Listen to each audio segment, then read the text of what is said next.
Let's talk about the wall that surrounds the courtyard and the tabernacle as well. So in Exodus chapter 27, verses 9 through 19, it describes the wall and how it was made of hangings or curtains that were supported by pillars, and they were just tall enough so that no one could see over, keeping the courtyard and tabernacle out of view, making a separation between those on the outside and those on the inside. So what's the meaning of this separation? Let's go to the father of the faith, Abram, keeping in mind that he was Abram before the Lord changed his name to Abraham.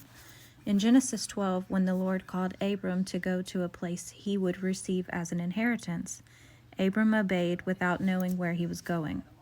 He had faith in he who promised. Okay? It wasn't until Abram was 99 years old that the Lord made the covenant of circumcision, which is the everlasting covenant, with him, and changed his name from Abram to Abraham, making him the father of many nations in Genesis chapter 17.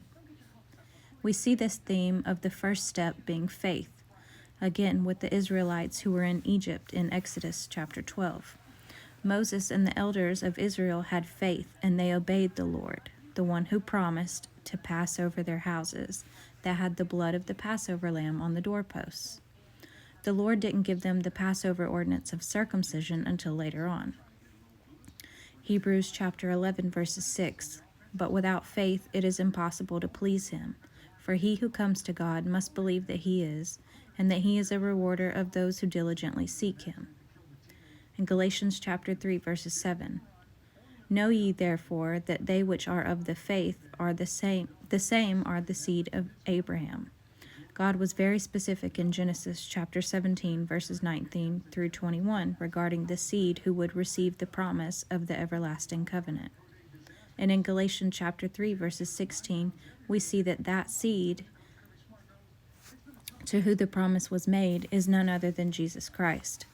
We see an example in Genesis 22, when Abraham was asked to offer up his only son Isaac as a burnt offering, but then God provided a ram instead of his son.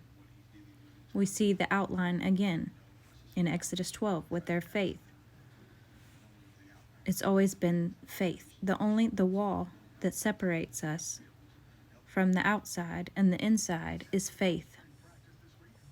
So now the question remains, what or who is your faith in? Is it in the one who promised,